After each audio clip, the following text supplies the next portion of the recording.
Good afternoon, everybody. Nice to see you all.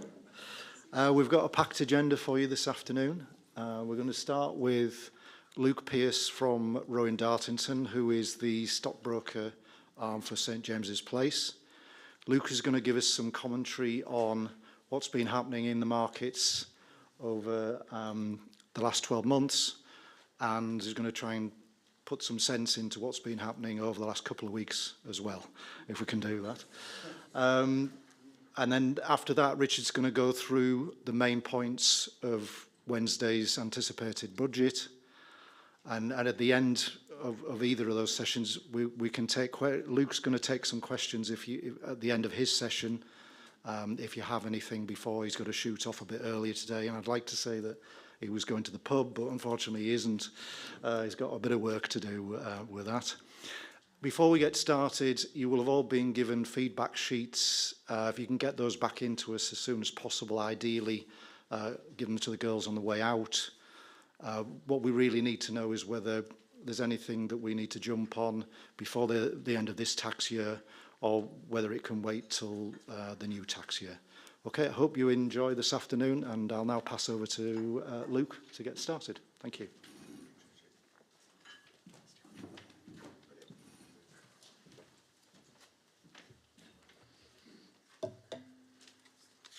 Hello, everyone. Happy St. Patrick's Day. It's been a very long week. For those of you who've been looking at what's been happening in the news, there have been quite a few trials, tribulations, headlines that have been coming out. I want to try and just put some of that into context about what's been happening from a banking side of things. Firstly, I suspect that none of you had heard of SVB, Silicon Valley Bank, before this week. I sincerely hope none of you were banking with them. I also suspect you hadn't heard of First Republic, which is another bank which is in problem. I'm not going to go into the details. I'm happy doing questions at the end if anyone wants to go into any of the details there. It doesn't have a huge bearing on your lives unless you bank with them, and even if you bank with them, they've made sure that all depositors will get their money back. So it is fine. There have also been questions raised towards Credit Suisse. Again, I suspect none of you bank with Credit Suisse.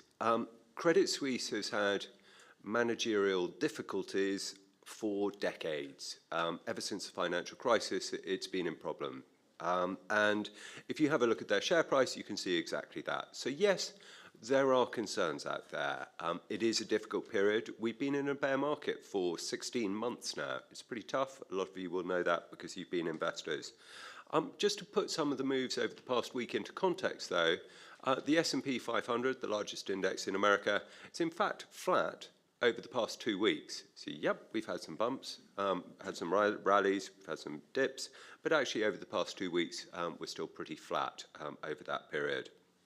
What I'm going to try and do now is to put into context some of the things that have been happening over the past year, and equally, probably more importantly, what's likely to happen or what may happen going forwards from here.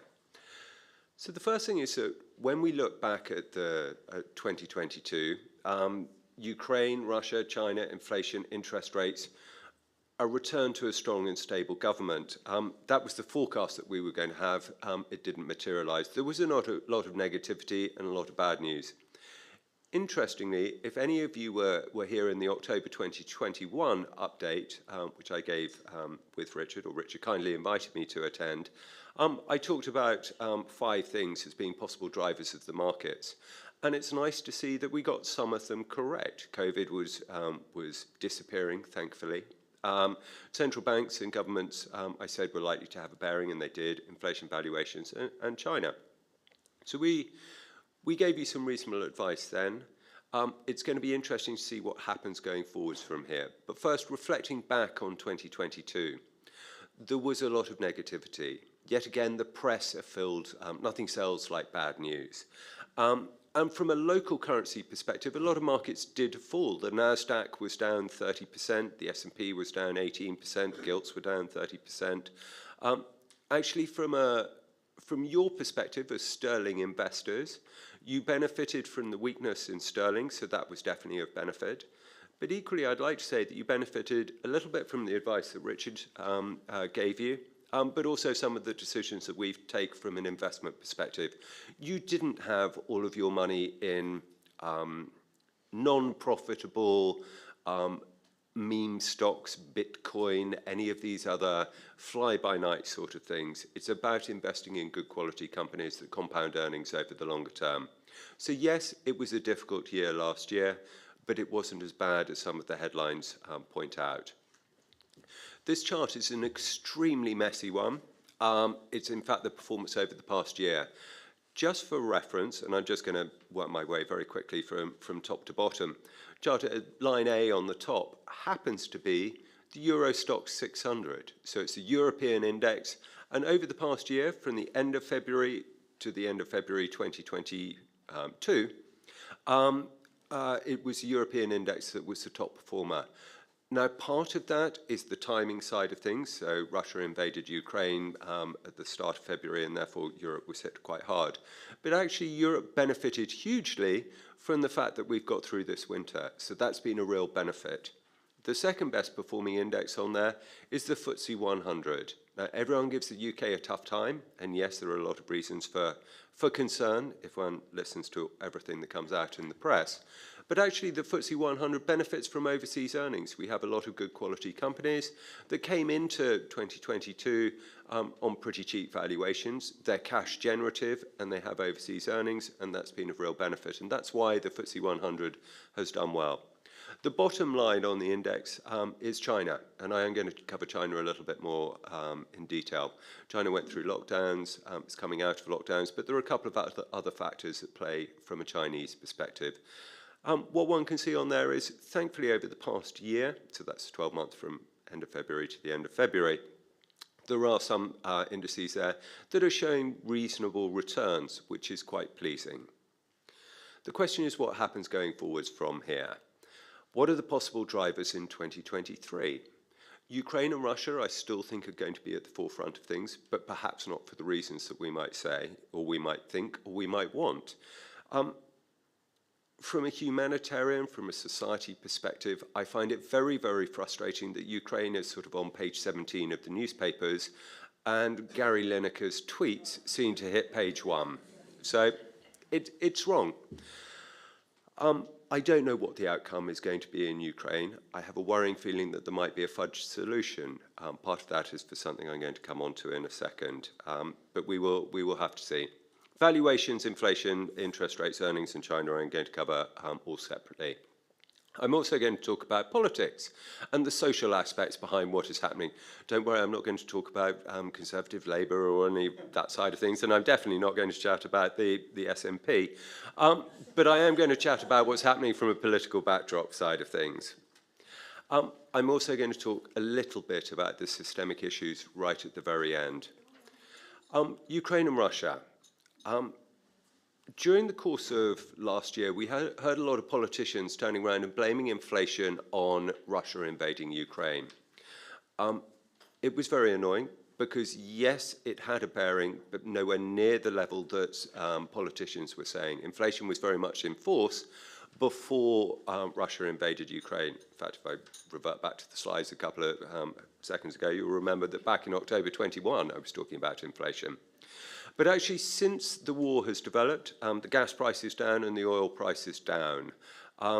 We have got through a difficult winter, and it's the energy side of things that is very, very key. If we look at this data, this is a chart that came out from the IEA. So it's talking about how we got through this winter. So as you will all be very aware, it's been a warm winter. Yep, we had some snow last weekend, but that's been pretty much it. Otherwise, it's been ridiculously warm. Germany cut its production, and the combination of a warm winter and the energy production is how we have got through this.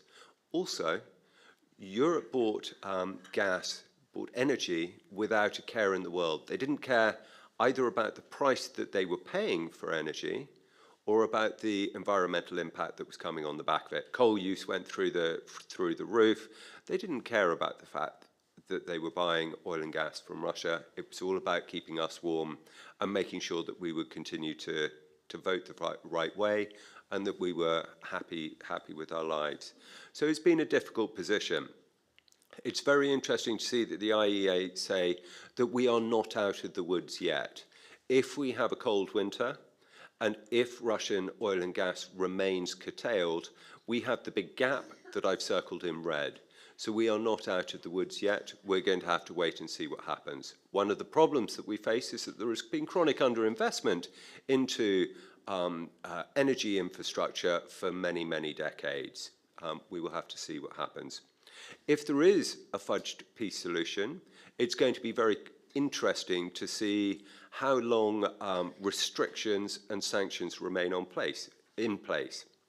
If we think back to other times that sanctions have been put in place, so we think about Iran, we think about Venezuela, those sanctions were on for 20 years. Will they keep sanctions on Russia when they know how dependent we are for Russian oil and gas? It will be very interesting to see. From a valuation perspective, we went into 2022, so last year, with very rich valuations. Going from the left-hand side of each of those tables, the left-hand side of each one is America. And we've got January 2022, and we've effectively got today's valuations. America went into 22 with rich valuations. The average PE was 22, it's fallen down to 16. In Europe, it was up at about 18 and has fallen back to about 14. We came into last year with high valuations. It's not an ideal, you don't want to be investing in richly valued companies when there is rising inflation that is impacting earnings. And that's one of the reasons why the NASDAQ performed so poorly last year. That's another reason that I'll come on to as well. The UK, which is the third column on there, is actually historically, it always has been and always will be quite cheap. Part of that is due to the makeup of the FTSE 100 market and the way the price to earnings multiples come about. But it's also down to the negativity that has surrounded the UK really since Brexit. It has been an unloved, unfollowed market, and that's the reason why. So it's been pretty cheap, and that's actually why the FTSE 100 has performed rather well over the past year. So valuations aren't a concern for me currently. It's not one of the things that I think will be a driving factor behind returns, either negatively or positively, over the course of the year. What I think will be interesting to see is what happens with central banks and what happens with inflation.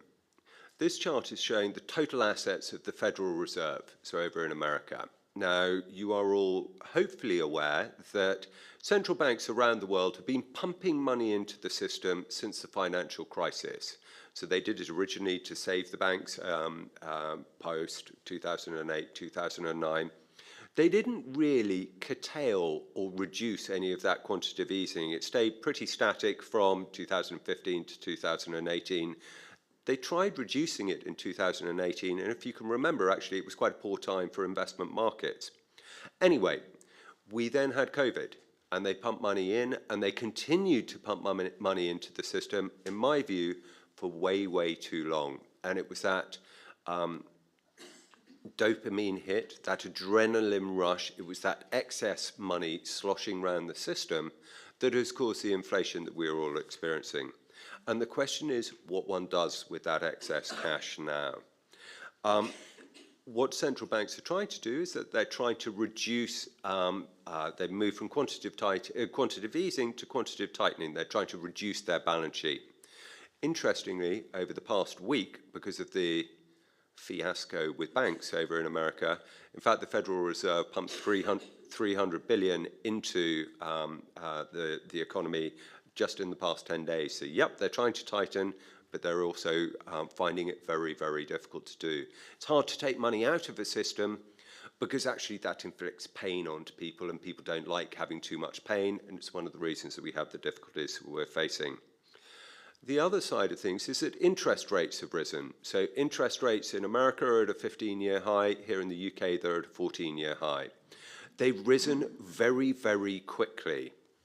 Now, historically, the only way to bring inflation under control is to have interest rates higher than inflation. What central banks have tried to do on this occasion is that they've tried to increase them really, really quickly to see if that will have the same impact, because they can't go raising interest rates above inflation. Let's say we have inflation at 9% for the sake of things. If we took interest rates up to 10%, the wheels would fall off everything. They're already struggling a little bit with interest rates where they are. Now, I personally believe, and I think it's highly likely, that we are going to have inflation higher than interest rates for some considerable time to come. And most of that is down to financial repression. Financial repression is effectively running inflation higher than interest rates. Why do I believe that this is going to happen? It's the best way of dealing with debt.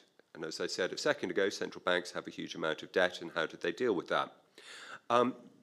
Liz Truss's approach was to try and grow your way out of the situation. Now, admittedly, it didn't go down particularly well, and her ideas weren't particularly well thought through, but a little degree of what she was talking about was very sensible.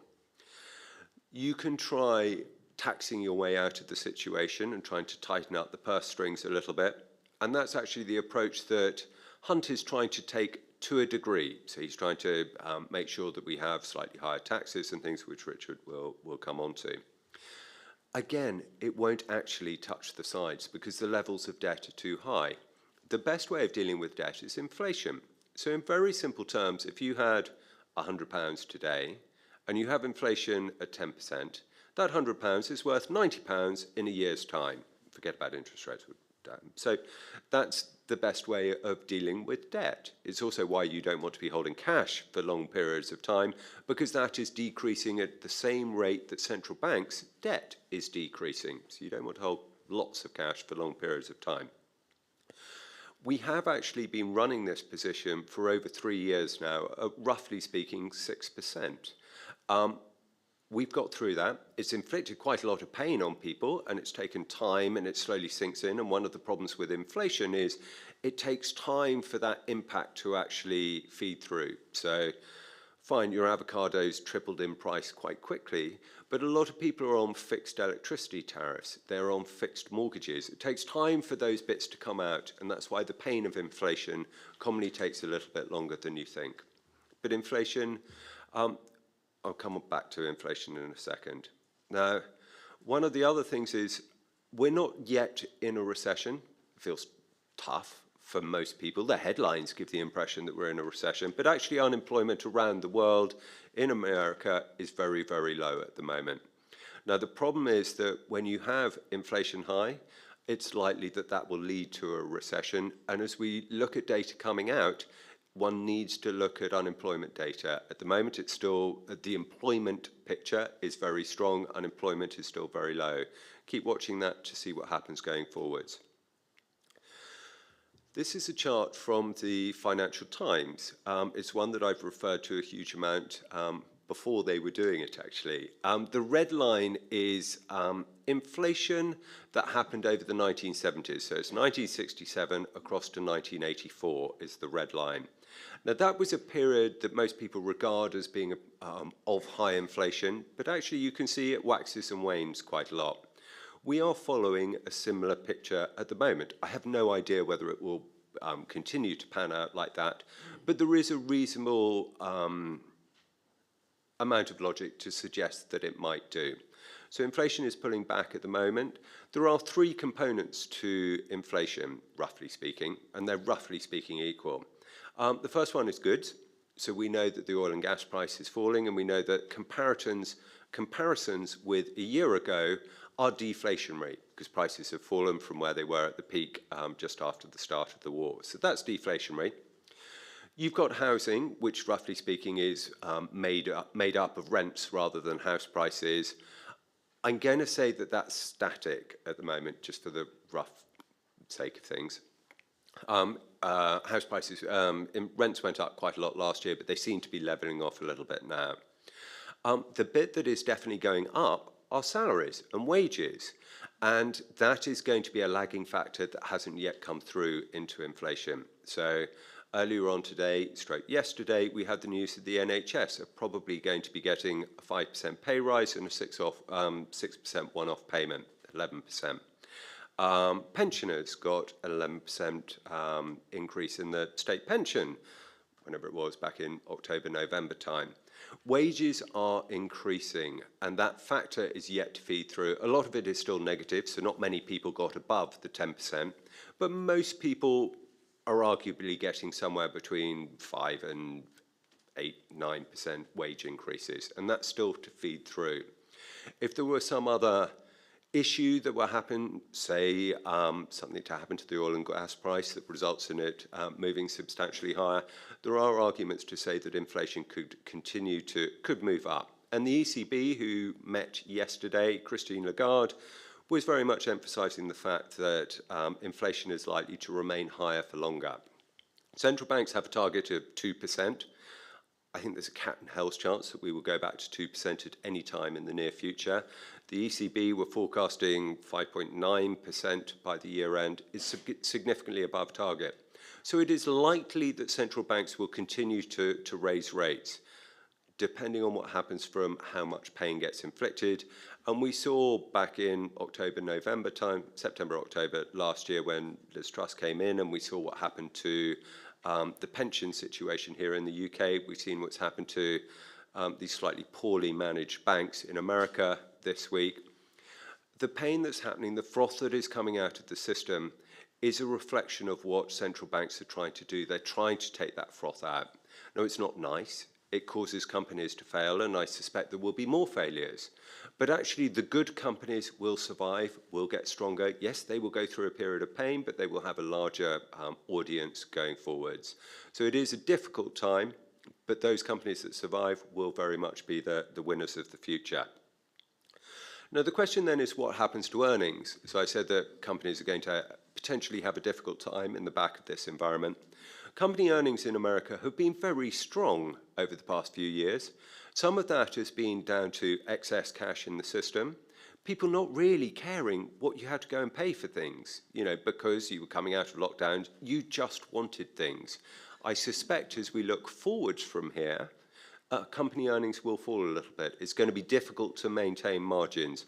Again, those companies that can maintain their margins, they have good, solid, quality products. Those will be the ones that you want to stay in. You don't want to be in those ones who had high margins but very poor quality businesses. So the question is, what happens? And I think inflation is very key. And I made this phrase up. So inflation makes us realize what we need, not what we want. And I think that that's very difficult, and not all of society are going to like that very much. It means that you might have to go from 3 holidays down to 2 holidays. It might mean that you have to switch your Range Rover to a Polo. I don't know what it'll be. Everyone will be different. Yeah, you didn't like the idea of that one, did you? So I don't know what will happen, but it is going to be difficult from that side of things. From an investment side of things, one needs to focus on prudence. You need to focus on valuations, GARP investing. GARP investing is growth at a reasonable price. In my mind, that is the most important thing that you're looking for. So you want growing earnings. When you buy a share, you are buying a share of future earnings. You want those earnings to be growing, ideally, but you want to buy them at a reasonable price. And I think it'll be paramount. And cash flows will equally be paramount. Now, it's not all bad for investing.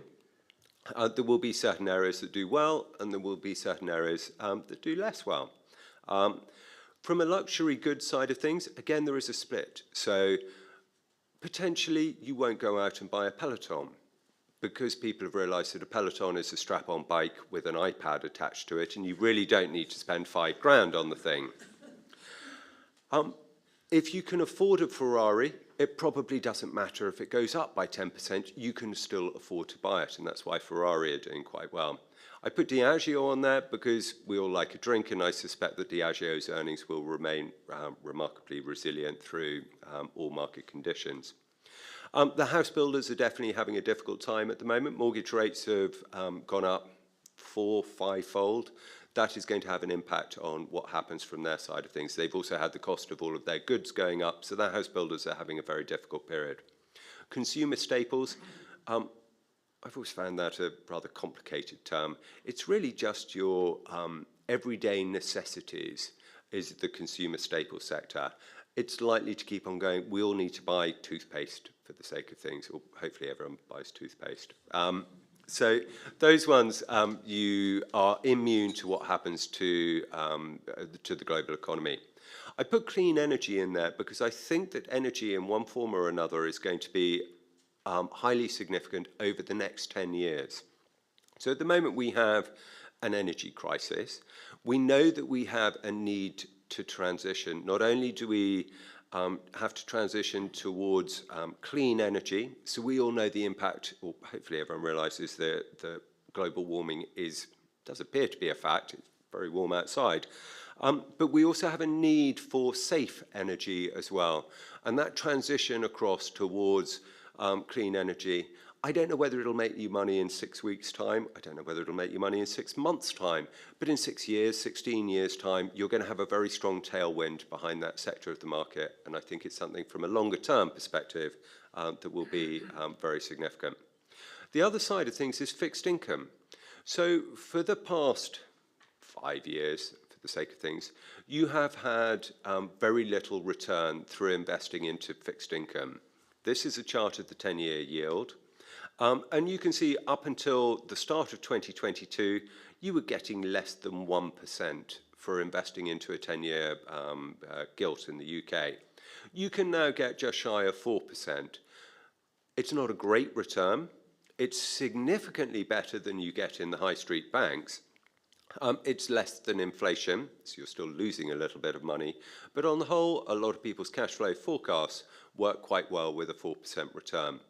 It's also one of the reasons why the likes of SVB have fallen into difficult times, because they weren't offering much return. So the high street banks, the SVBs, if you don't offer people security, ease of use, ease of access, all of those side of things, and you offer them very little in the way of return, people will take that money out and they'll go and put it into a treasury or the money market where you can get a 4% return. That's the reason that SVB or part of the reason that SVB has got into trouble. I am not saying that there is going to be a banking crisis. What I would say is, do have a look around. If you've got reasonable deposits of cash, have a word with Richard, and he will be able to give you some pointers about where to go and put that to get a better return. Now, the other side of things is, which areas of the equity market do you go and invest in? This chart, the blue line on here is the MSCI Growth Index, and the red line is MSCI Value. And it goes from 2013 across to 2022. And you can see in very simple terms, all you needed to do was to invest in growth. In fact, all you really had to do was go and invest in the NASDAQ. It shot the lights out relative to anything else. It's been a very different picture since then. So because of inflation coming about, value has significantly outperformed growth.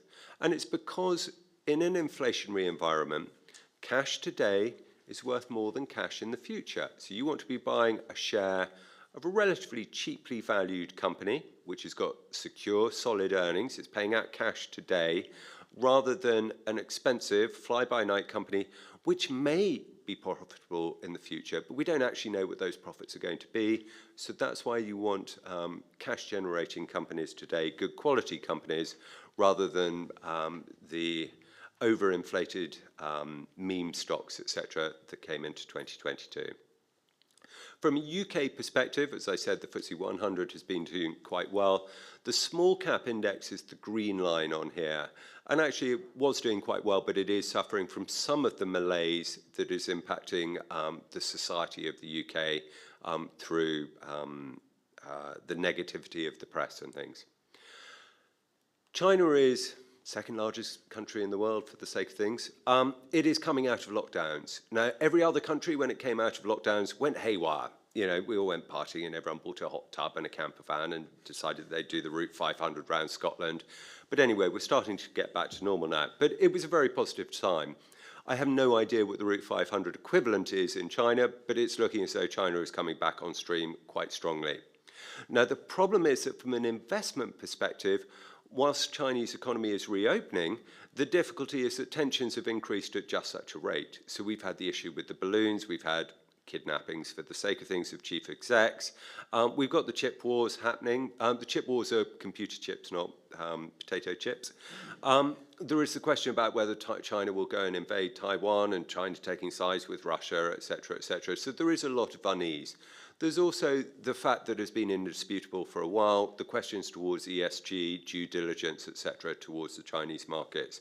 And that is the principal reason why people haven't been going into China.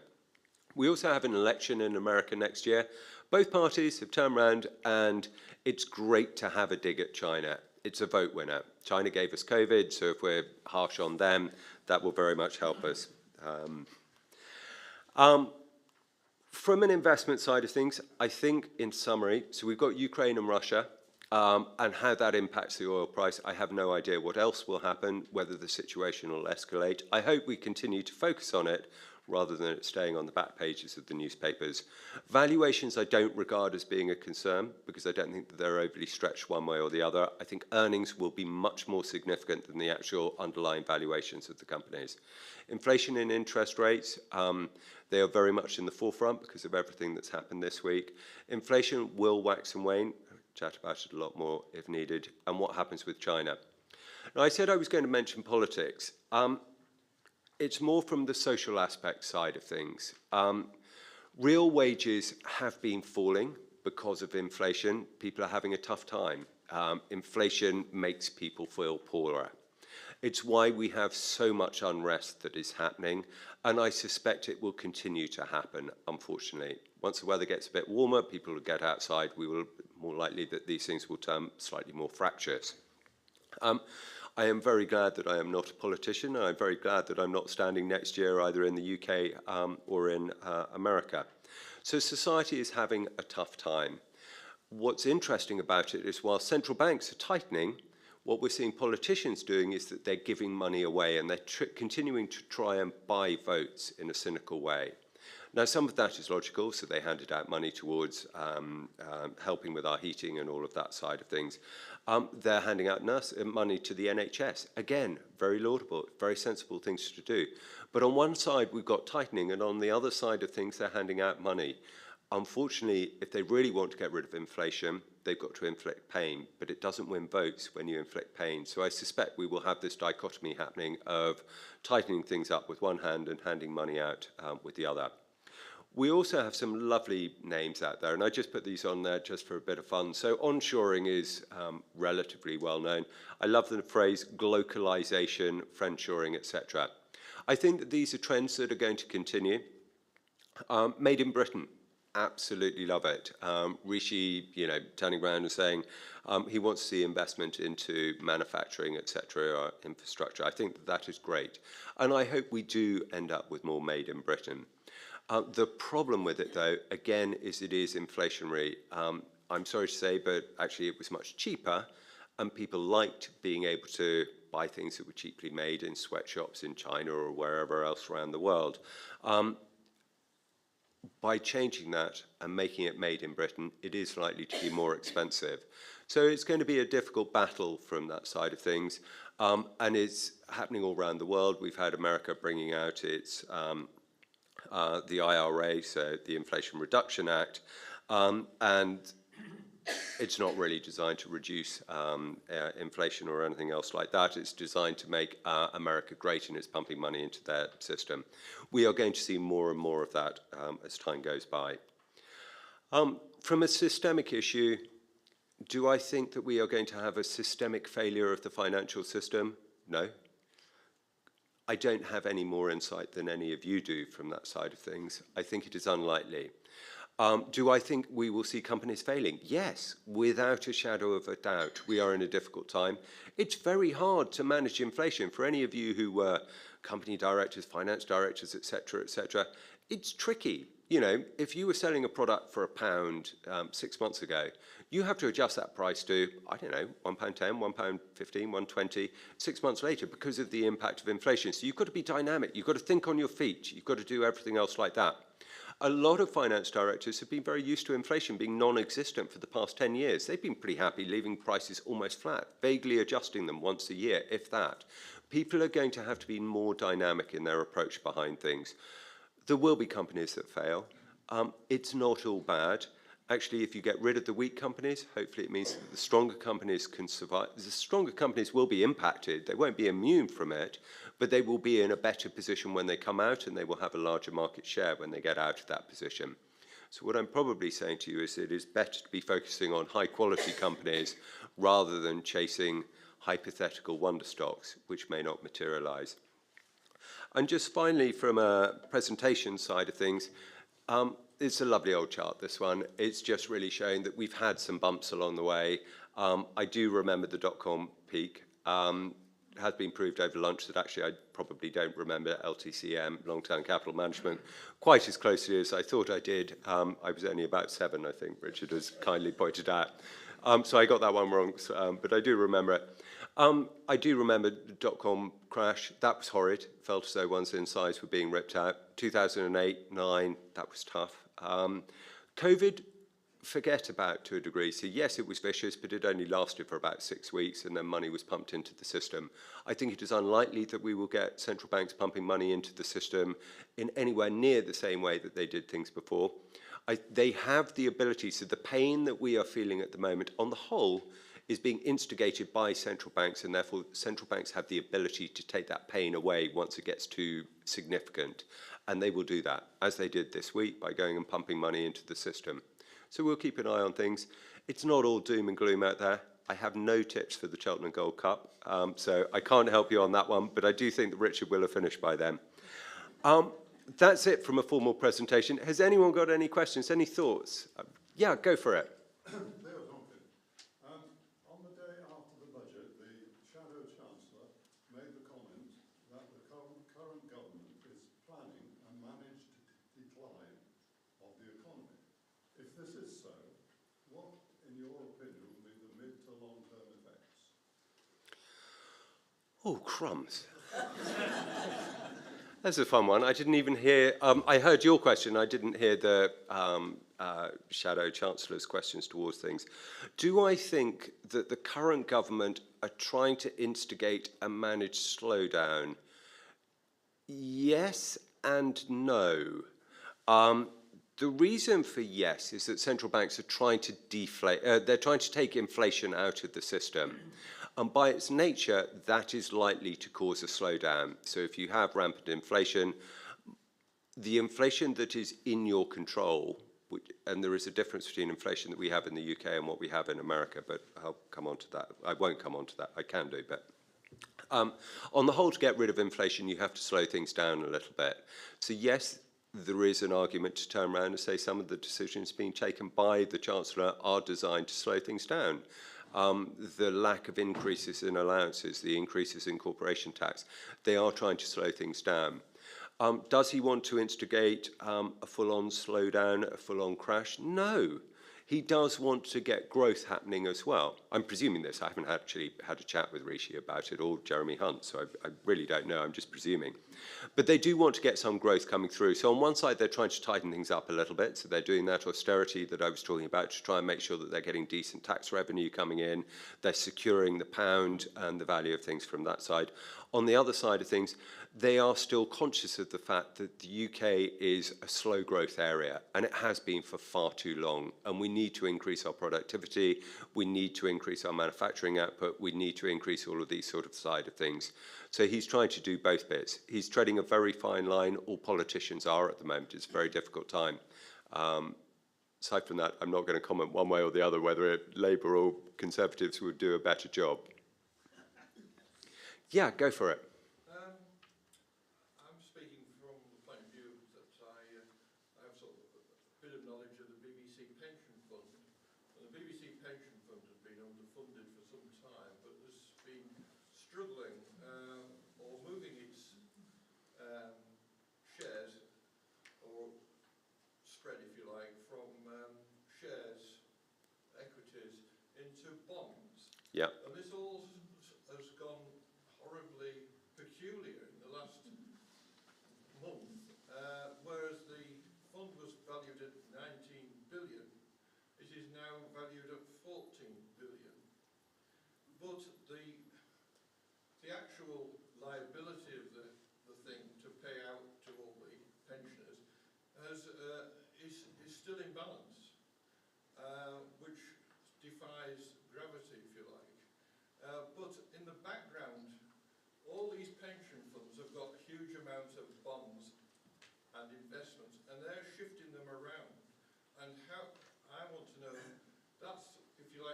the shadow economy, which you haven't really covered, but those people are moving stuff around, and how will that affect us?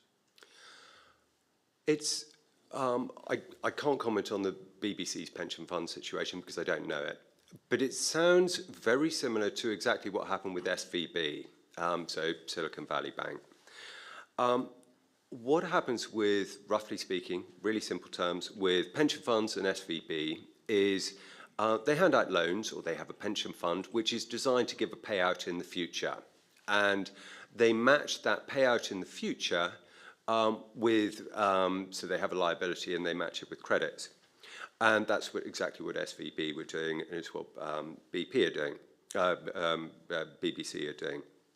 Now, the problem that happened with SVB is the way that those, and bond prices are moving all of the time. So every day a bond price moves. And in fact, what's happened to bond prices over the past year, for the sake of things, is that bond prices have fallen quite significantly because interest rates have risen, bond prices have fallen. Now, on the whole, pension funds and SVB and the such like, they don't have to crystallize or account for that loss until the end of the period. The problem is that if you end up with a drawdown, which is what happened to SVB, is you then have to, so if you have to draw on those resources, the loss is crystallized, and therefore it becomes a crystallized loss and an actual genuine loss, as opposed to it just being an accounting thing that doesn't actually happen because it's working on a long-term liability.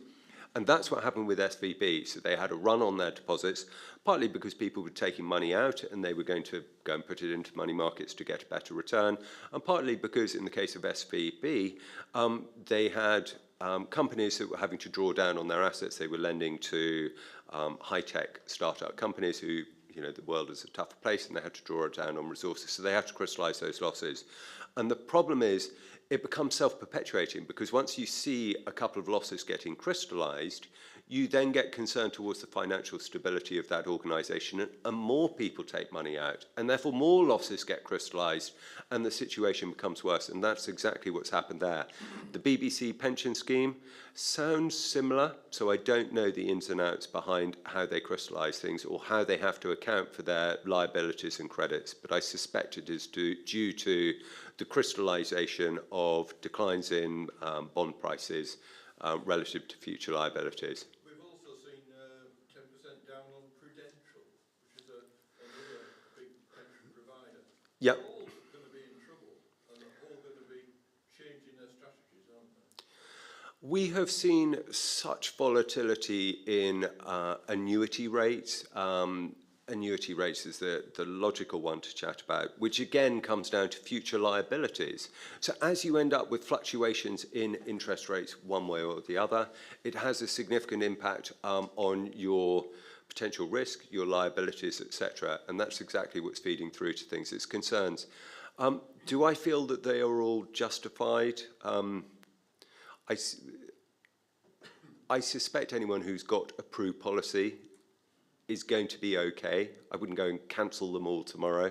I mean, that being said, don't take that as advice, because I really don't know anything behind them whatsoever. There is a lot of hysteria that is out there at the moment. It's been a week that has been riddled with it. There are concerns, there are reasons to be concerned, there always are. But actually, I think things have got a little bit carried away at the moment. Credit Suisse is not going to go under. It'll get bailed out by Swiss National Bank, or it'll merge together with the UBS. It'll be okay. Depositors with SVB, First Republic, they will get their money back. It'll be okay. Yeah, some shareholders will get hit. Some bondholders will get hit. But actually, I think your money is fine.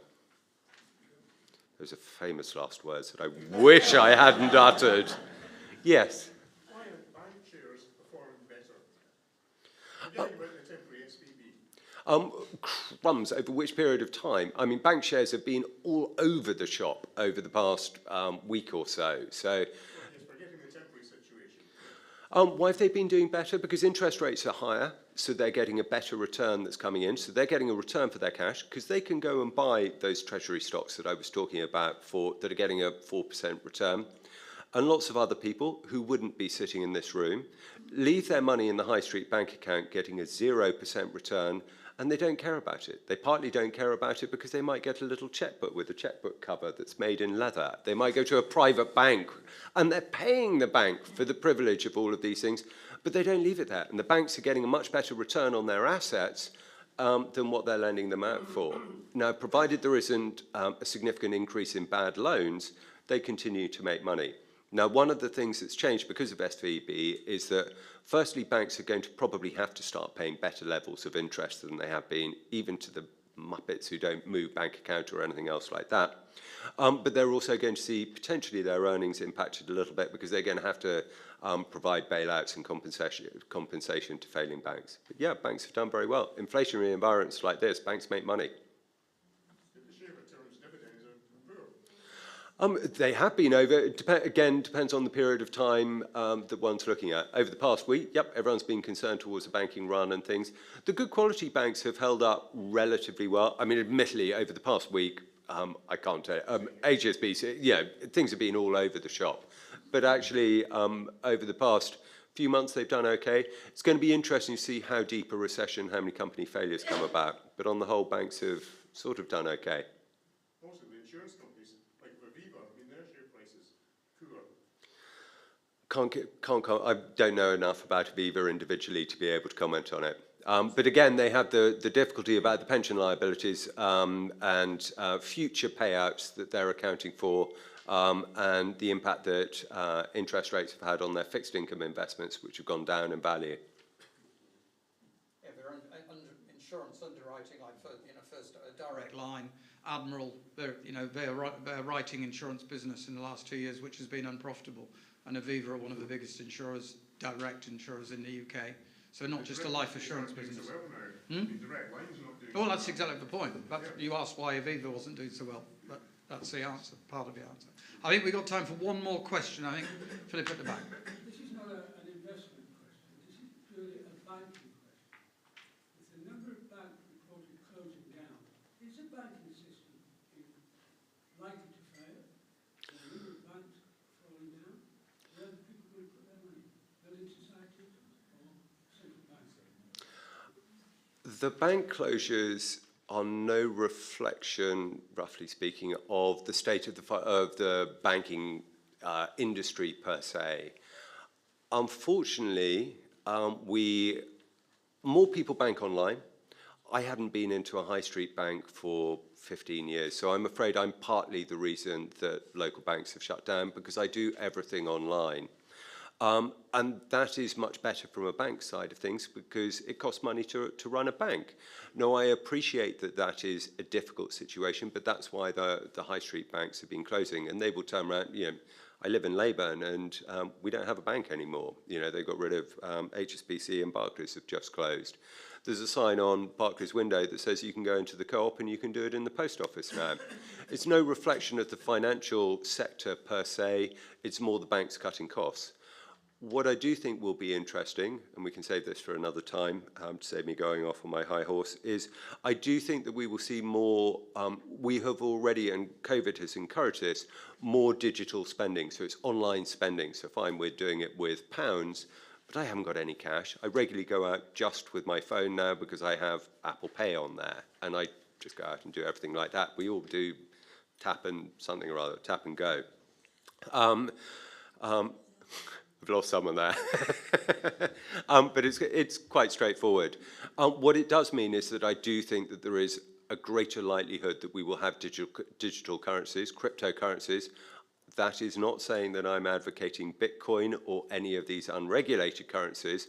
I do think that we will have central bank digital currencies. I think that those will become much more normal.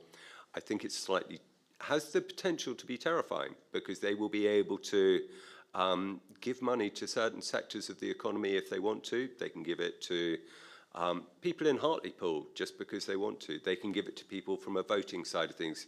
And I think that that's a very worrying trend. But that's a story for another day. I'm not allowed any more questions. Thank you all very much indeed. Have a great weekend.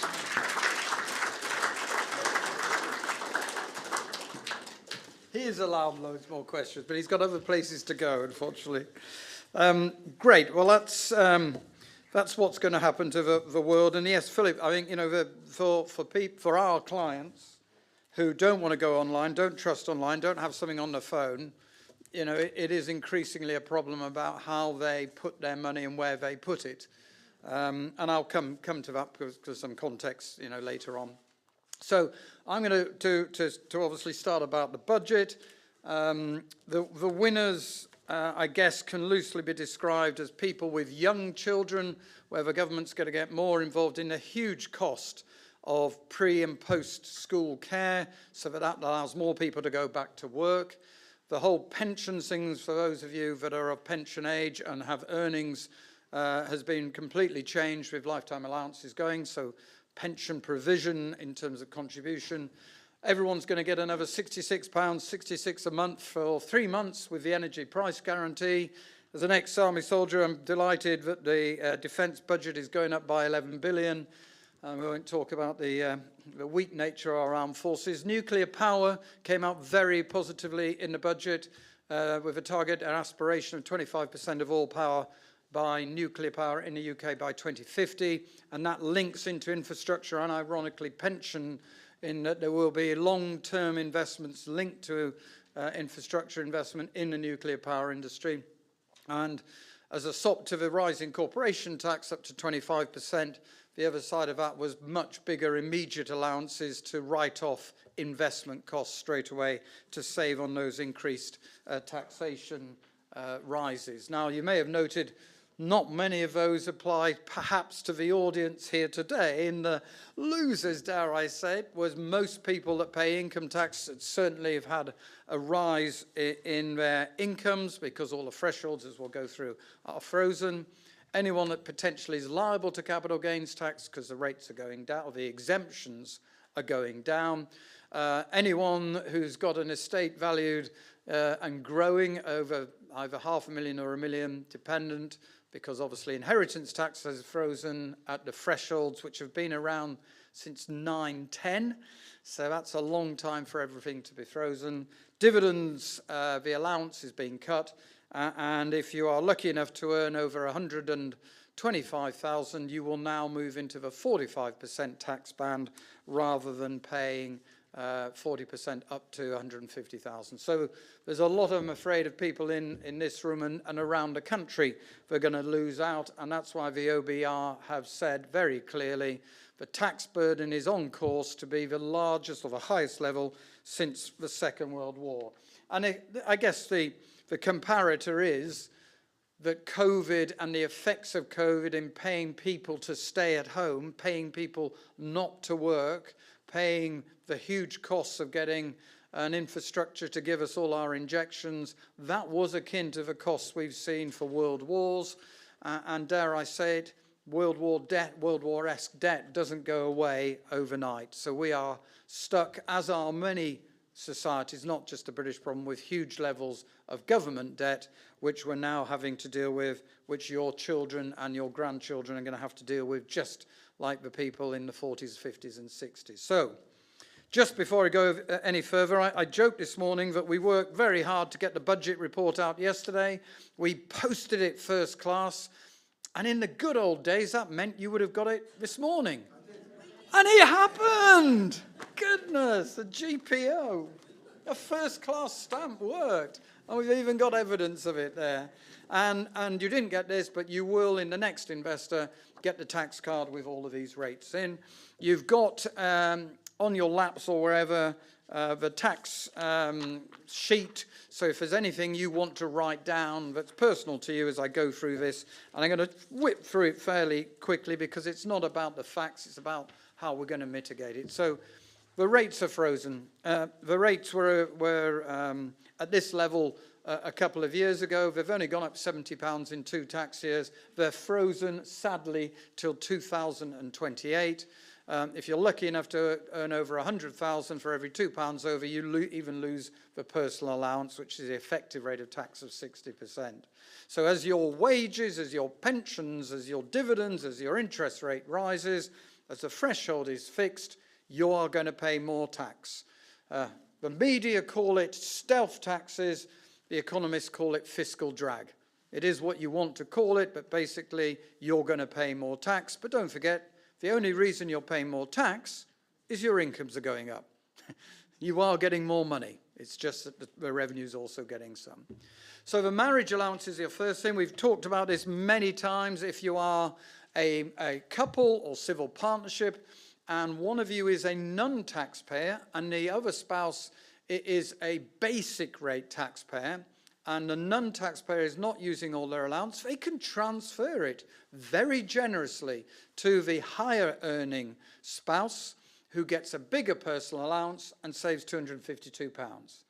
And unbelievably generously, if you haven't done this, you can go back 6 years, and you can even do it for a deceased person in a couple.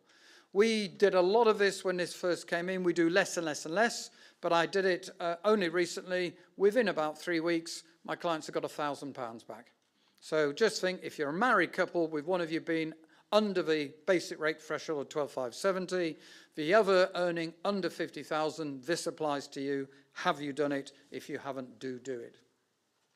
So the rest of the rates of tax unchanged. A key figure is 50,270. Once you get over that figure, you pay 40% tax. The other key figure is 12,570.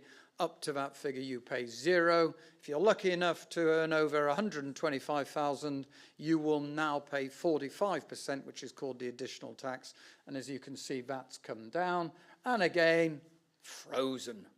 And we were cynically wondering whether just before a general election, probably autumn, Christmas time, 24 next year, I wonder if perhaps miraculously we may have got better economy and maybe some things unfrozen. But that's a slightly cynical view on politicians trying to bribe the electorate. Savings tax, no change there, don't really need to dwell on that. Personal savings allowance, you can earn £1,000 if you're a basic rate taxpayer of interest before paying tax, £500 if you are a higher rate taxpayer. Now, you only need £20,000 in a building society earning 3%, perfectly achievable. That is £500. 40,000 at 3% is £1,200. So big note, have you got 40,000 earning 3%? Because if you have, you may well need to declare it in your tax return that you're completing for last year or are going to complete. And we'll talk about pay-as-you-earn notices. So the raising level of interest rates, good though it being that you're getting a bit more interest, can lead to some issues about reporting. Right, this is the negative. If you get dividends, you can earn £2,000 of dividends currently without paying tax. That's going to drop to 1,000 from April for 3 or 4 weeks' time, and it will drop a further 500 so that you can earn less and less in dividends before paying the dividend tax, which incidentally went up by 1.25% in the current year. So that's going to hit a lot of people. You don't need too many shares to have a dividend problem there. And that's why I'm saying, watch your pay-as-you-earn notice. The government get a lot of data and information coming from banks and building societies, and quite often if you don't, and they haven't been asked to do a self-assessment return, they will assume your level of interest, which quite often we find they get wrong, and they get wrong on the high side. So you've just got to watch this. And ultimately, if you think either it's wrong or that you owe tax, you are responsible for declaring that. And as I said, many more of you than before with rising interest rates and with cutting dividend allowances will be liable for tax when you haven't been liable for tax before. So how do we shelter it? Those are the rules, those are the facts. We'll keep banging on and telling you about that. Number one, the good old ISA, the individual savings account. So I really believe 99.9% of you here have done your ISA for the current year. There may be the 0.1 that hasn't. Wow, you've got to go and do it. And even if you want to keep it in cash by putting £20,000 out of something that's giving you interest that's taxable into something that doesn't give you taxable interest called a cash ISA, it could be the difference between paying more than £1,000 of interest next year and not. So it's an utter no-brainer of the way the tax system is going, that you maximise the sheltering of your wealth as far as you can from the tax man. Obviously, stocks and shares ISAs, I have no doubt, particularly from the current relatively low levels, will outperform what you can get in cash and give you far more flexibility. But the ISA principle as a first port of call to shelter wealth makes sense, and particularly for the fact that on the death of the first of a couple, the survivor can inherit and retain the deceased ISA. It's a huge rule. We do it at absolutely no cost. It's called an additional permitted subscription, where the deceased ISA can slide after probate into the survivor's estate. And what that means to the surviving widow or widower is complete peace of mind and flexibility. When he or she starts to come through that awful period and they want to either give money away, or they need more money, or they want to take some money out, or they want to do anything, the answer to that question is not tax. It's yes, when, how much, full stop. So fill your boots with ISAs. We've been saying that for 25 years, since PEP's sort of lost out and ISAs came in. And there was a little hint by and by in the deep depths of the releases that we may see a CPI-linked increase going forward by the amount of tax they think we're going to lose from what goes into ISA. So we'll have to wait and see. And then going to April 23, get that ISA done on the 6th of April. I do.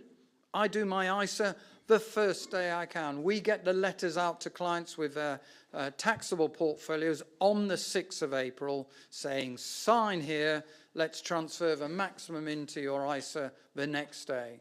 And 90% of our ISAs are done in April at the beginning of a tax year.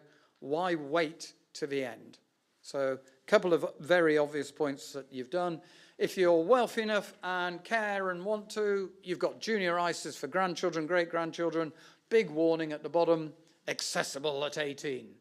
My mother was here this morning. I think she just about nodded. Did we do junior ISAs for my poor impoverished children? No, because I couldn't stand the thought of them getting large sums of money at the age of 18.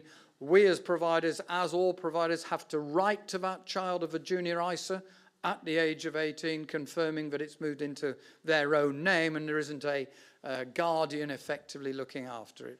And that's why I mentioned discretionary trusts, and we'll touch on those later.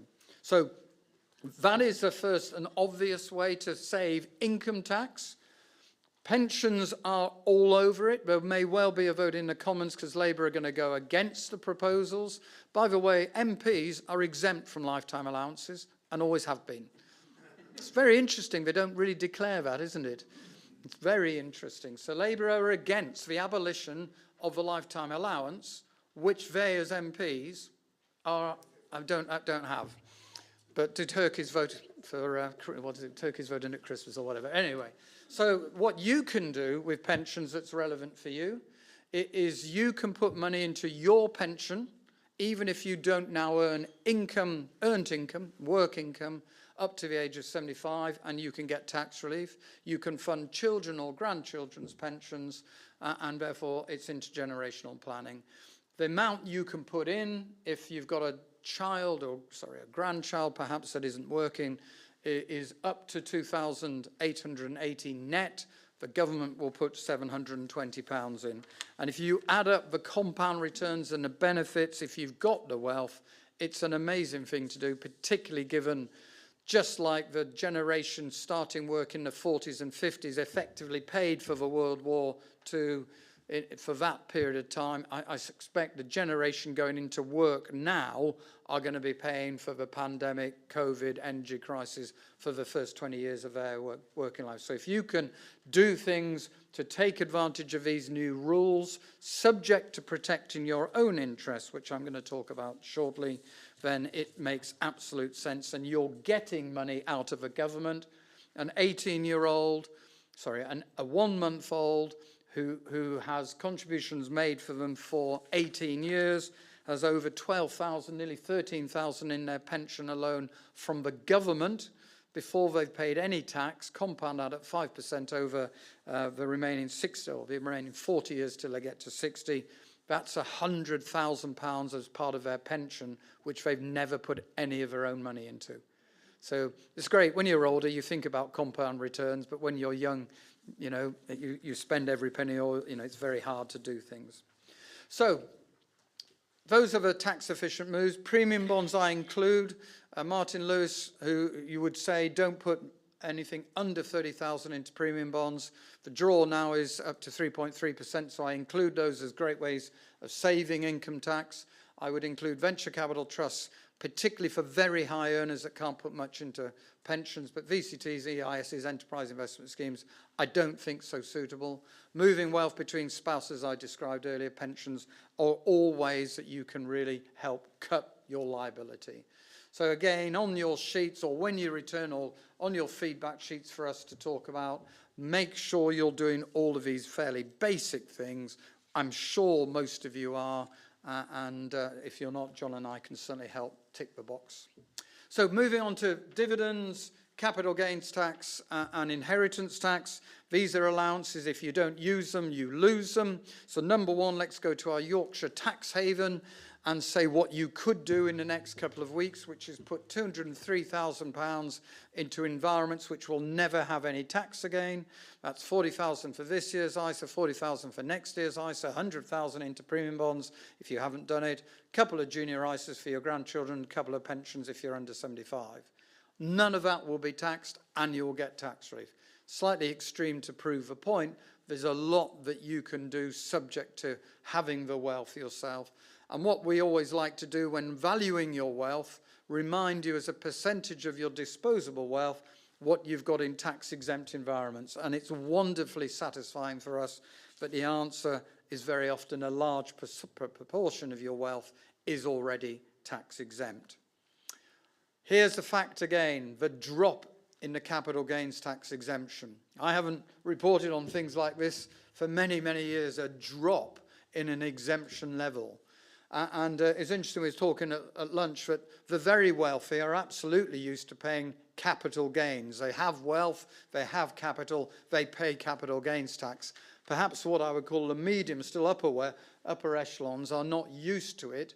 But should you not pay capital gains tax, or should you still make sensible investment decisions? Something that will become more and more pertinent as the exemptions drop really steeply. And I think one important action to take away is we often come across clients that still have BT, they have Halifax, or they have Lloyds, they have Aviva, they have banking shares, they have bits and pieces of things, frankly, that haven't done very well and are not worth a great deal. But if you don't do things with those, you're going to be liable for capital gains tax, because many of those people don't know the base price they paid for these things. So it may well be worth, because of the CGT exemptions reducing and a requirement to say what you bought them for if you then sold them, and the potential liability for capital gains tax, to use these changes to do a bit of tidying up.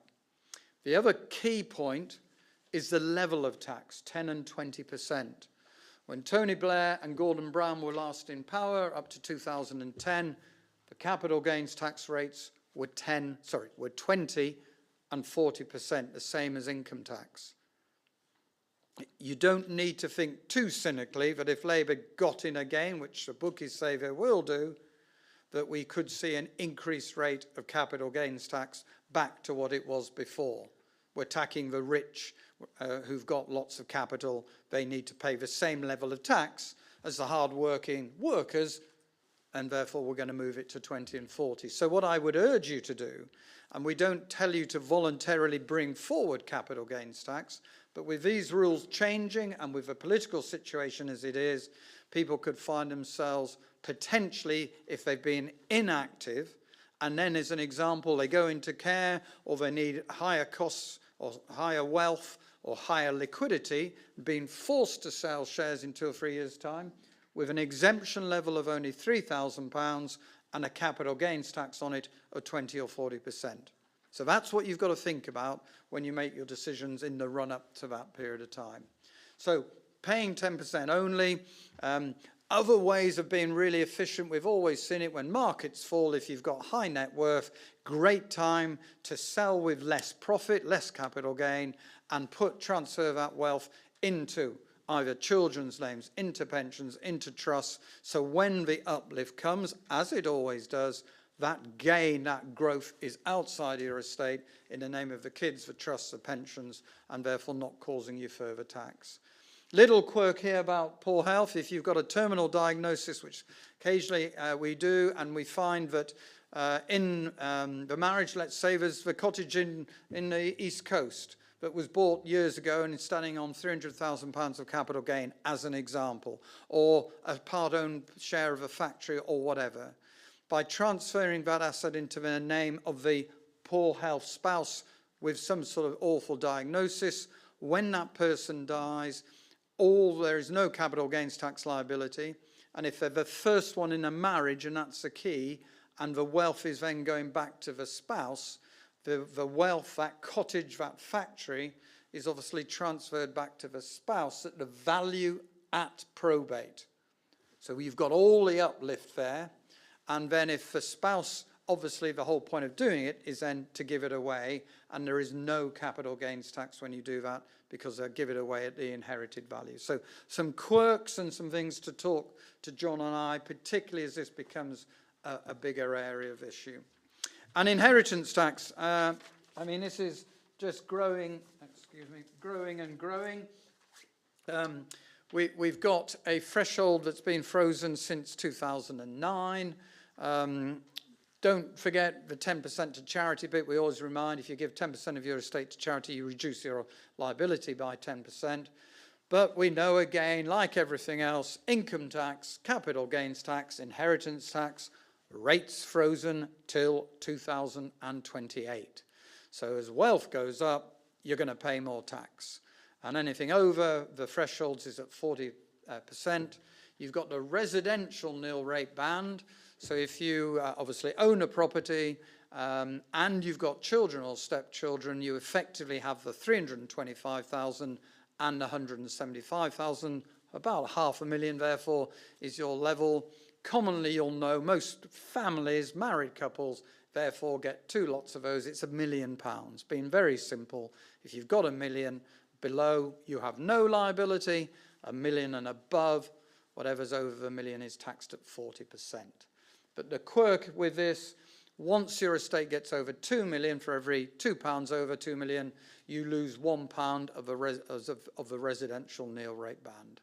So no changes at all in that. No changes at all. And despite the difficult conditions we see, however, we're seeing obviously the levels of inheritance tax revenue just shoot through the roof. So we'll talk about planning measures in a second. So as we hit the tax year end, if you haven't used your annual gifts exemption, the small gifts exemption, the gifts in respect of marriage, all pretty small, and frankly, they haven't changed since 1986.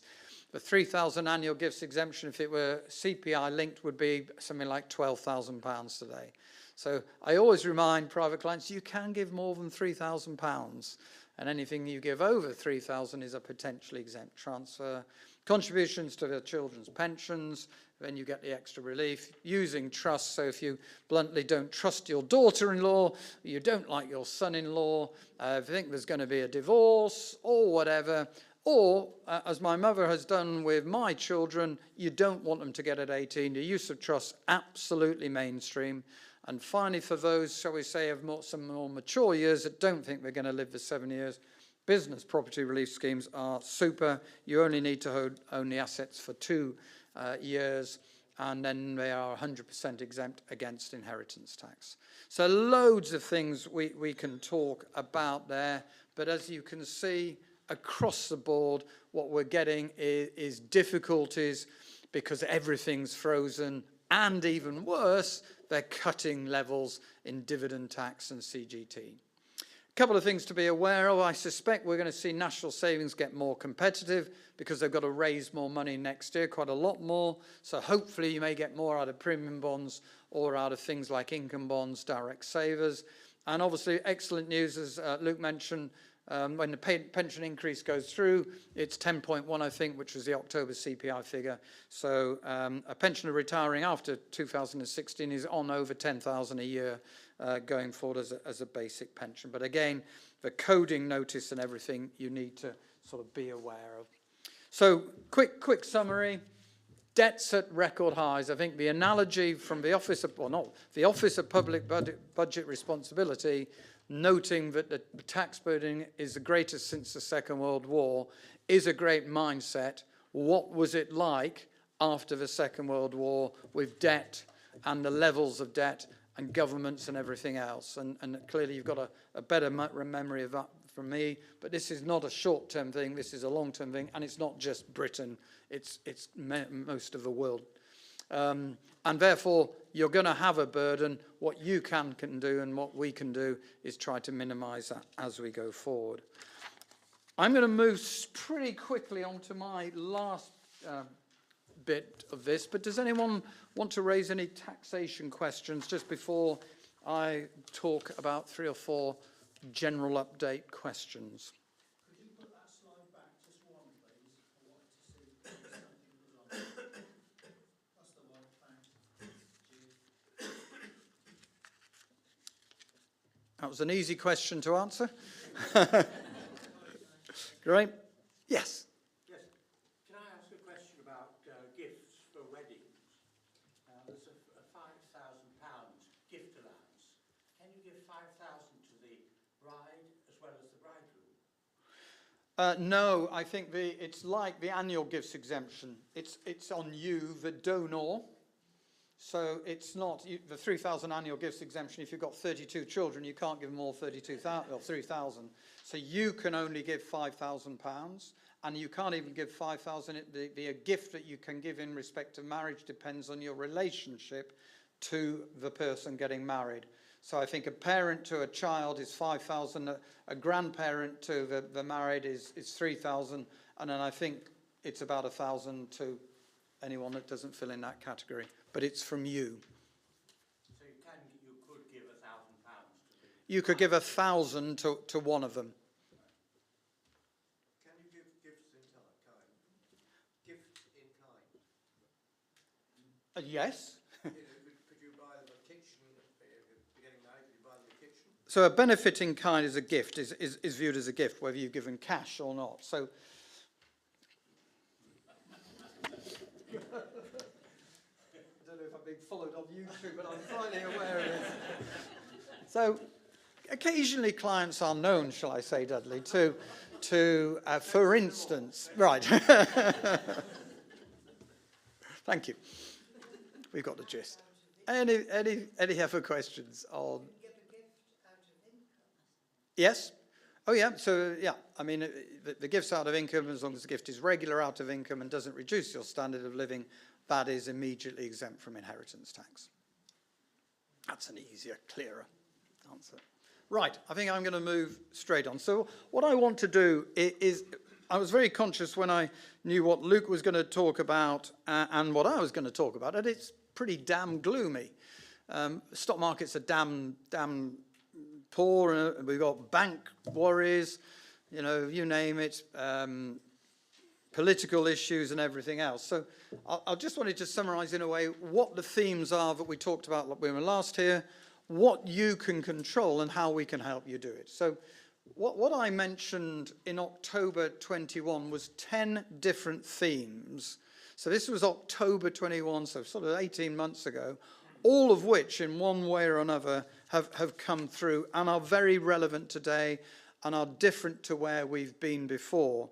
One of the interesting ones for us is this ChatGPT, the artificial intelligence, which we all now have these things where we tell Google to tell us the time and the weather. And I don't know if you do have them, but we all have these sort of artificial intelligent things in our houses.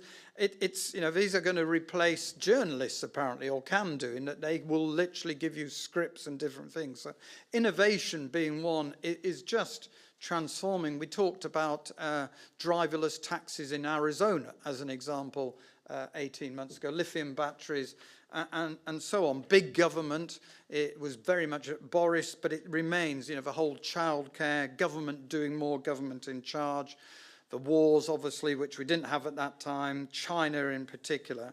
And more recently, we've sort of put that through the Bank of America into a different context. And I'm mentioning change because change is hugely unsettling. perhaps we didn't have a great deal of change for 20 odd years, and it seems as though everything is changing in a very quick period of time. And the decade that we've just left compared to where we are now has a feel of great difference. And why I mention that as background, when you add that to the government taxing you a lot more, when you add that to stock markets being volatile, what the hell can you do about it? So, oh yeah, sorry, I forgot to mention, to highlight this, Collins last year, as in the dictionary Collins, their word of the year was perma-crisis. It's actually chosen to be their word of the year, which sort of highlights what I'm trying to say. So I think what we're trying to do, John and I, very, very regularly with clients when we do reviews and with new clients that we come and see, is we've almost got to block out this noise, because either you let it take over and you let it dominate you, and it's pretty negative, and I'm afraid the British press turns negative into triple negative. And actually, very simply, I think you've got to say, this is where I am, and how am I going to make the best of it? And actually, then I get very positive. So firstly, make sure you've got the right amount of money in the bank, in the building society, to give you peace of mind.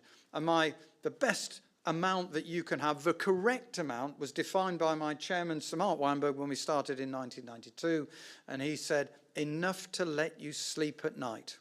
And I think that's a great answer. And clearly it's very personal. If you've got a dirty, great, guaranteed final salary pension that's way higher than your costs, you don't need as much in a bank. If you've got a terribly low pension, you ran businesses and put everything into those, then you need a lot more, because obviously you need to get income from capital.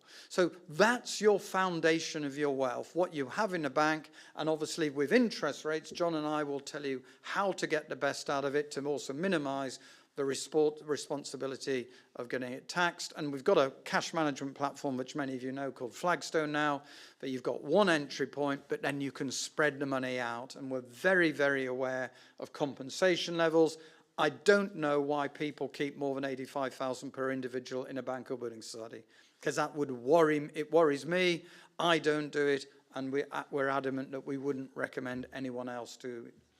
And then when you're controlling the controllables and you've got that right, think of you first. Although I've banged on about intergenerational planning and helping your children and your grandchildren, what you're seeing, dare I say it, for the first time maybe in 20 years of your retired life, is what you saw when you worked in the 70s and 80s.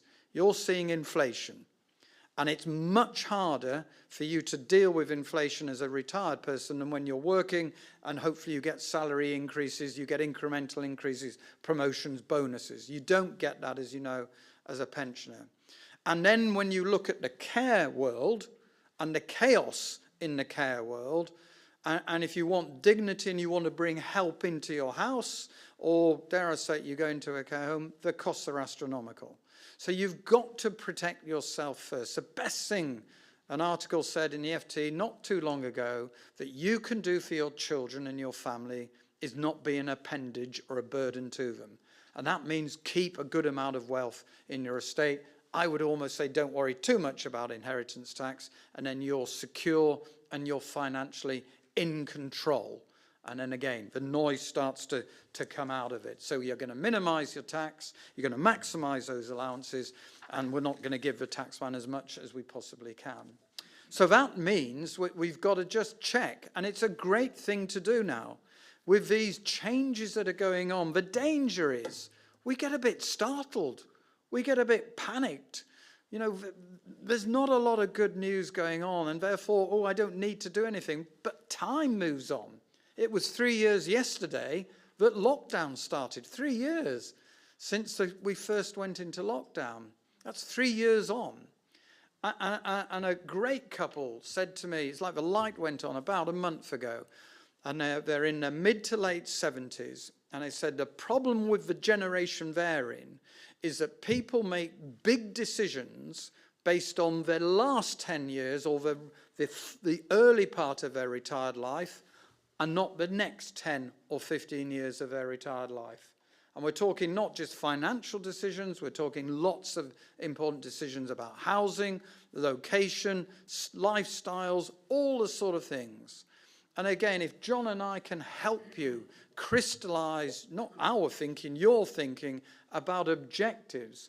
And if you think about it, why shouldn't your objectives change? Are the objectives of a 60 or 65-year-old the same as a 75-year-old or the same as a 90-year-old? Of course they're different. But are you adapting? Are you changing? Are you telling John and I, ooh, we need a bit more of this, we need a bit more of that?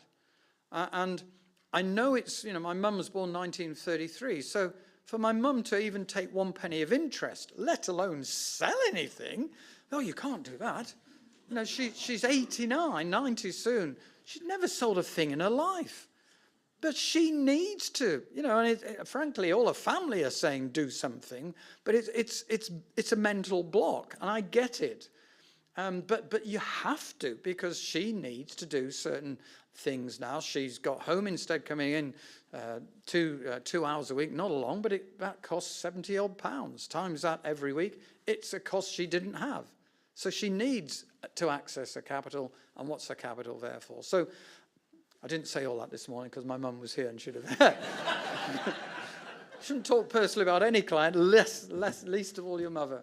But I use that, constructively to highlight why you've got to put yourself first, what the outcomes are, and where you are in that cycle of your retired life, and why, ironically, with all this gloom and doom, it's quite empowering if you make these decisions, adapt what you want to do, and you're getting on and doing things, and it feels better. And people, I think, are more positive of it. Now, just one very quick thing. I am sure most of you got lasting power of attorney. Those that don't, the reason is simple. I either don't trust or I haven't got attorneys that I think I can trust if I lose my health and I lose mental or physical capacity, or they think they're indestructible, or they think they'll do it later, all of which, frankly, is nonsense. If you haven't got one, the Office of Public Guardianship, or the Office of Public Guardian, will come to your rescue. So if you don't have an attorney, they will appoint a deputy. So what's better? That you appoint your own blood, your own niece and nephew, perhaps if you've not got children, people you know, even if, worst case, a solicitor's practice in town that you've got some empathy with, or you leave it to the government to take control through the Office of Public Guardian. And that's what happens. And so when someone says, oh, I don't trust, or I'm not so sure they'd be good, I said, fine, you obviously realise deputyship's better for you. Of course it's not. And then we're in 2 cases at the moment where the appointment of a deputy is going to take a year, let alone all the legal fees. It's just ludicrous. So if you do nothing else in taking control, this is a dirty job that's get put to the bottom of the list that you must do. And don't just do the financial lasting power of attorney, do the health and well-being one as well. And so then where do we complete that circle in how we help people? And what I would just say, and the first sort of sentence is a key one. From January the 2nd, 1992, when we formed, Mark Weinberg again had the idea that there wasn't a monopoly in good ideas. And that through his contacts, he had a range of only 3 at that stage, different fund houses who had different areas of expertise that we were going to contract out our investment management. And here we are 32 years later, and that theory is absolutely right, but with over 50 different independent managers and the same logic of selecting from a complete width of fund managers around the world, monitoring vigorously, and then changing. And I think more than any other time, if I just go back, with such diverse opinions about what's going on in the world, with such worry and stress, this approach absolutely makes me feel relaxed, and I know most of my clients feel relaxed. And one of the interesting things when we do the selection, very hard to see now, but we now have way more managers managing wealth who are not based in the UK. And if you think that the UK is only 4.5% of stock market capitalisation around the world, why should we be dominated by UK managers? It's only 4.5%. And many of these managers, the ones in dark, have specific and unique mandates only available to clients of St James's Place. But no good saying it's all great and we've got fantastic people if you don't monitor them.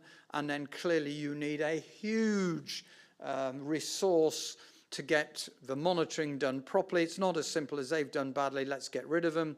Baillie Gifford were one of, if not the best manager at the end of the last decade. Why? Not because they were brilliant, but growth, as Luke said, the growth investment style had done brilliantly, and they were one of the best exponents of that. They're now virtually at the bottom of all three tables. Have they suddenly become a bad manager? Of course they haven't. It's just that their style is out of favour. And our job, and the whole point of monitoring, is to make sure you've got a very wide balance of managers. So what's very interesting today is we know that we had zero exposure to SVB, who obviously have gone bust. I don't know the exposure to Credit Suisse. It won't be large because you've got active managers, and we're obviously doing as thoroughly as we can a great job for you. And the last bit of it is to change. And some clients get fed up because we keep writing to you and asking you to vote and paperwork everywhere. But that's because we think it's right. And there is a charge when the manager sells one portfolio and another one comes in. But we are always, and we don't emphasize this enough, when we then go out and appoint a new manager, negotiating really hard on your behalf to drop that external manager fee. And that's something we've successfully done over the last 20 years. So the external manager fee is way lower for those external managers than it was certainly 20 years ago. So in the space in which we work in our business, we're feeling very happy that we're in a fantastic place, because clearly the need for people to seek advice is getting greater and greater. The greater the crisis, the greater the levels of tax, the greater the uncertainty, people need support. And invariably at times like this, we find people that have tried to do it themselves have either realized they don't like it. When things go down, they don't know what to do, they panic, and they need experienced hands. And let's be clear, the government's changes in legislation make it easy or harder for people to get advice. Through our back office and through us knowing where our expertise goes up to but doesn't go beyond, we've got what we believe to be the best external providers of different types of service again, and in many cases we are the biggest introducer of the particular line of financial advice to these providers that they have in the UK. And that's one of the benefits that the company now, St James's Place, is the 60th largest in the UK, and even the Times, which wasn't in great favour of St James's Place, as you may have gathered 5 years ago, in their Tempest column, which is their share recommendation column, in October of last year, 22, said we were doing pretty well. And that's because the space of needing advice is getting better, but it's also fundamentally because of you. We have the highest retention levels of wealth in the industry, which are, even in all the figures right up to and including the end of 22, still higher than virtually all our competitors. So, lots of volatility, lots of uncertainty, and I'm going to end with a quote that I like anyway. The pessimist, and none of you are pessimists because they complain about the wind. The optimists expect it to change. The realist adjusts the sails. We're just going to adjust the sail a little bit. Be positive about it. Get rid of all the guff that's bad and negative. John and I are delighted to help you. Just adjust the trim on those sails so the wind goes around north or west. My dad was a sailor, so it's quite appropriate. And look forward to the future. So I'll just pause here. Are there any questions? We had lots of nice questions for Luke, so I'm very conscious of time. John and I are here, so we'll very much deal with any personal questions. I've got to talk to you about feedback sheets just before you go, but anything else? No, that's great. Well, John and I will say, so the only question, feedback sheets, please, if they're relevant. Obviously, we've got 3 weeks to the tax year end.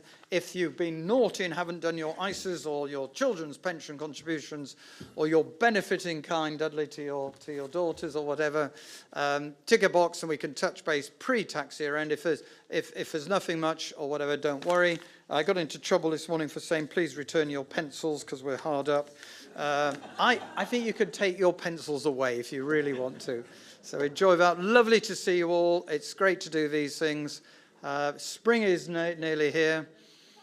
Cheltenham is just about over, and England are going to Dublin tomorrow. The less said about that, the better, probably. Great. Thank you very much. Safe journey home. Good to see you.